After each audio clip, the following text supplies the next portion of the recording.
क्या आप कभी सोचते हैं कि जीवन में सच्चा सुख क्या है? क्या आप कभी सोचते हैं कि मृत्यु से कैसे निडर होकर जीना चाहिए? आज मैं आपको एक ऐसी कहानी सुनाने जा रहा हूं जो आपको इन प्रश्नों का उत्तर देगी। आइए कहानी शुरू करते हैं। इससे पहले कि आप इस कहानी में खो जाइए, अभी इस चैनल को सब्सक्राइब कर लें। एक बार की बात है, एक नौजवान युवक बुद्ध के पास आता है और उनसे कहता है कि हे बुद्ध, क्या आप मेरे एक सवाल का जवाब देंगे? बुद्ध ने मुस्कुराते हुए कहा कि पूछो, क्या पूछना है? इसके बाद उस युवक ने कहा कि हे बुद्ध, मेरी उम्र अभी बहुत ज्यादा नहीं है, लेकिन मैं बहुत परेशान रहता हूँ, बहुत दुखी रहता हूँ। मैं आपसे ये जानना चाहता हूँ कि मेरे जीवन में अभी से इतनी दुख है तो मेरी जिंदगी तो अभी बहुत बाकी है। क्या मेरे जीवन में दुख बढ़ते ही रहेंगे कि इन दुखों से छुटकारा पाने का कोई रास्ता नहीं है? यह सुनकर बुद्ध कहते हैं कि कहाँ है तुम्हारे दुख, मुझे तो दिखाई नहीं दे रहे। यह सुनकर वह युवक कहता है कि यह बुद्ध दुख तो मेरे अंदर है, मेरे भीतर है, वह आपको कैसे दिखाई देंगे? यह सुनकर बुद्ध उसी वक्त से पूछते हैं कि क्या तुम्हें अपने दुख दिखाई देते हैं? वो युवक कहता है कि यहाँ बुद्ध मैं अपने दुखों को भली भांति देख कर रहा हूँ। तब बुद्ध ने पूछा कि दुखों का मूल क्या है? बुद्ध में और उस युवक में चर्चा चल ही रही होती है कि तभी एक भिक्षु दौड़कर वहां पर आता है। वह भिक्षु तथागत बुद्ध के कान में कुछ कहता है। इसके बाद बुद्ध उसी वक्त से कहते हैं कि चलो आज मैं तुम्हें जीवन का सत्य दिखाने के लिए एक जगह पर लेकर चलता हूँ। वहां पर तुम्हें कुछ भी नहीं बोलना है, चुपचाप सारी बातें सुनते रहना है। इसके बाद तुम्हें अपने सारे प्रश्नों के उत्तर खुद ही मिल जाएंगे। यह कहकर वह युवक गौतम बुद्ध के पीछे पीछे चलने लगता है। कुछ दूर मिलने के बाद गौतम बुद्ध एक घर में प्रवेश करते हैं। घर में प्रवेश करने के बाद वो युवक और तथागत बुद्ध देखते हैं कि वहां पर बहुत सारे लोग खड़े हैं और बीच में चारपाई पर एक वृद्ध आदमी लेटा हुआ है। बुद्ध को देखते ही सभी लोगों ने उनके लिए रास्ते बनाई और बुद्ध उस आदमी के पास वहीं उसके चारपाई पर जाकर बैठ जाते हैं। वो युवक भी पास में ही बैठ जाता है। इसके बाद वृद्ध आदमी जो चारपाई पर लेटा हुआ था कहना शुरू करता है कि हे बुद्ध, मैं नहीं जानता कि मेरे जीवन में कितनी सांसें और बचे हैं। पता नहीं किस वक्त मुझे भगवान के घर से बुलावा जाए। मैं मरने से पहले अपने कुछ सवालों के जवाब आपसे जानना चाहता हूँ। मुझे पता है कि उन सवालों के जवाब आप ही मुझे दे सकते हैं, इसीलिए मैंने आपको यहाँ पर बुलाया है। इसके बाद उस वृद्ध आदमी ने कहना शुरू किया कि हे बुद्ध, अपने आखिरी वक्त में मुझे अपने बचपन के दिन बहुत याद आ रहे हैं। मैं अपने बचपन के दिनों को याद करता हूँ और सोचता हूँ कि वो भी क्या दिन थे, ना कुछ पाने की फिक्र, ना कुछ खोने का गम।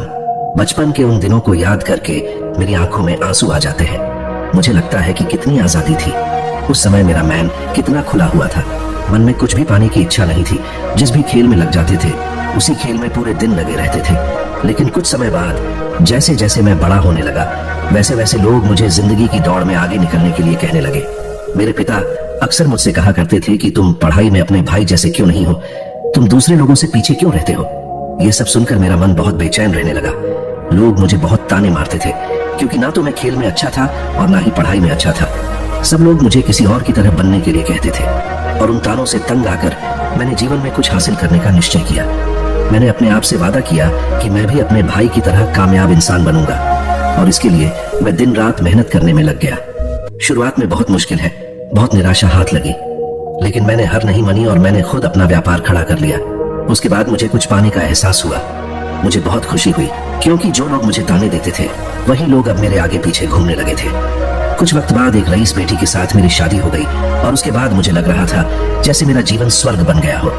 कुछ साल बाद मुझे 2 बेटे प्राप्त हुए। दोनों बहुत ही सुंदर और हर्ष थे। अब मेरा मन मेरे बच्चों के लिए कुछ करने को उत्सुक हो गया।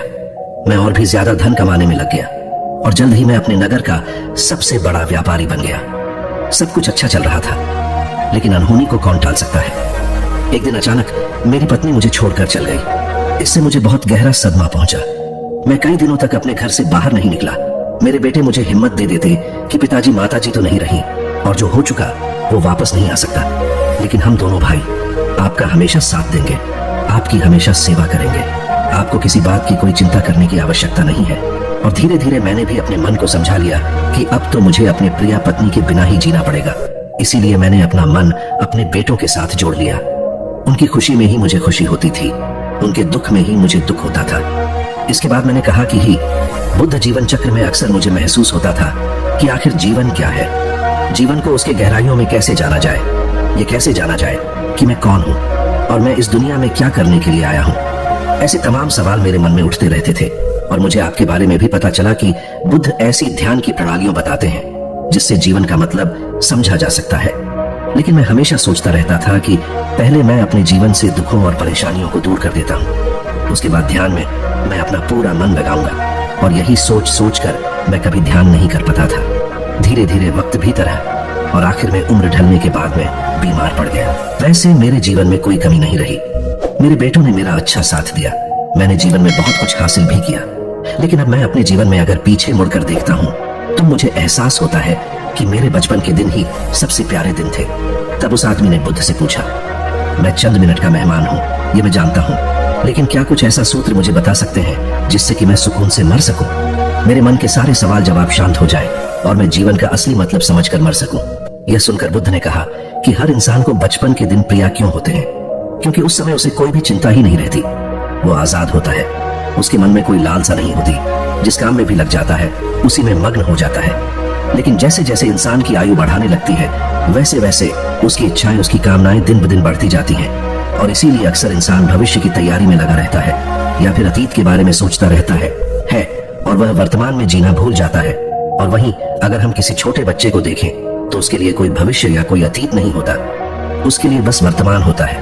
और इसीलिए वो वर्तमान में पूरा आनंदित होकर रहता है। तुमने अपना पूरा जीवन अपनी कामयाबियों, अपने बेटों, अपनी पत्नी और अपने भविष्य की योजनाओं में ही बिता दिया। और तुम हमेशा यही सोचते रहे कि पहले मैं अपने जीवन को व्यवस्थित कर लेता हूँ और उसके बाद सत्य की खोज करूंगा, उसके बाद ध्यान करूंगा। लेकिन हम यह भूल जाते हैं कि कल कभी नहीं आता। भविष्य की योजनाएं कभी पूरी नहीं होती। जब एक योजना पूरी होती है तो हमारा मन दूसरी योजनाएं बना लेता है और इस प्रकार जीवन चक्र चलता रहता है। और अब आखिरी समय में जब मृत्यु तुम्हारी सैया पर लेटी हुई है तो तुम्हें एहसास हो रहा है कि मैंने जीवन में कुछ भी हासिल नहीं किया। अब तुम्हें लग रहा है कि जो भी तुमने किया उसमें से तुम एक सुई भी अपने साथ नहीं ले जा सकते। अगर यही बात तुम उसे वक्त समझ लेते, मृत्यु कभी निश्चित होकर नहीं आती, वो तो कभी भी आ सकती है। अगर ये बात उसे वक्त तुम्हारा मन समझ लेता तो तुम उसी वक्त ध्यान और सत्य की खोज में लग जाते। तुम कोई ऐसी चीज खोजने की कोशिश करते जो तुम्हारे साथ जा सके, जो तुम्हें परिपूर्णता से मरने का मार्ग दिखा सके। उसे वृद्ध आदमी ने हाथ जोड़कर बुद्ध से कहा कि बुद्ध, यह तो मैं जानता हूं कि मुझसे गलतियां हुई हैं। मैंने अपने जीवन को सार्थक रूप से जिया ही नहीं और इस बात का मुझे बहुत गहरे में एहसास हो चुका है। लेकिन मैं आपसे फिर से वही सूत्र जानना चाहता हूं कि क्या मैं अभी परिपूर्ण था के साथ नहीं मर सकता? क्या मुझे अभी सत्य की कोई झलक नहीं मिल सकती?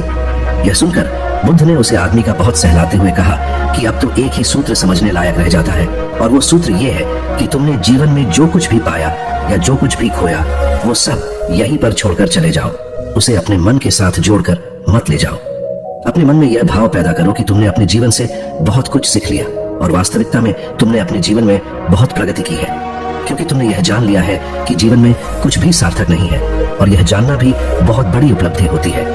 लोग जीवन भर जीते जीते मर जाते हैं लेकिन उन्हें जीवन की निरर्थकता का कोई पता नहीं चलता।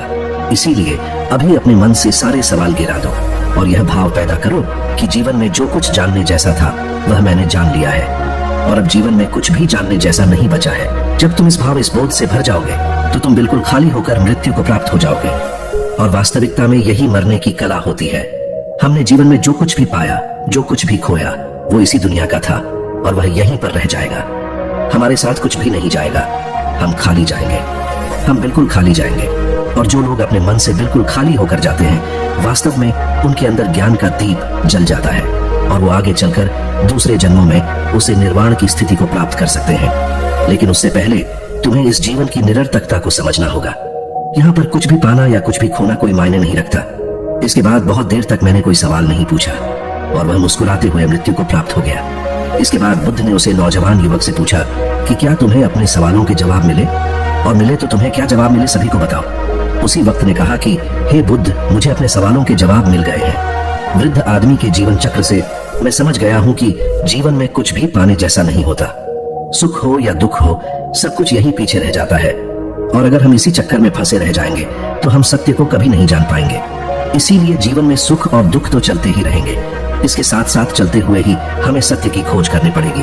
लेकिन बुद्ध, मेरे मन में अब भी एक सवाल बाकी है जिसका जवाब जानना सबके लिए बहुत ज्यादा जरूरी है। मेरा सवाल है कि मैं ध्यान की यात्रा करने के लिए बहुत प्रेरित हुआ हूँ, लेकिन मुझे कोई मार्ग नहीं पता। ध्यान कैसे किया जाता है कि ध्यान की सभी प्रक्रियाएं तुम्हें होश में लाने के लिए ही बनी है, तुम्हें वर्तमान में लाने के लिए बनी है। अगर तुम किसी भी कम को पूरी उपस्थित के साथ पूरे एकाग्र भाव से अपने आप को पूरा इकट्ठा करके कर सकते हो तो तुम ध्यान में ही होते हो। लेकिन हमारा ध्यान इधर उधर भटक रहता है। अपना कम करते करते वर्तमान में रहने के लिए मैं तुम्हें एक छोटी सी विधि बताता हूँ, जिसके जरिए तुम अपना कम भी कर सकते हो और ध्यान को भी समझ सकते हो। जब भी तुम चलते फिरते हो, उठते बैठते हो, सिर्फ अपने सांसों पर ध्यान लगाना शुरू करो। सांस किस नाक से आ रही है, किस नाक से जा रही है, ना कि कौन से कोने से टकरा रही है। सिर्फ तुम उसके साक्षी भर हो जाओ, सिर्फ उसको देखते रहो।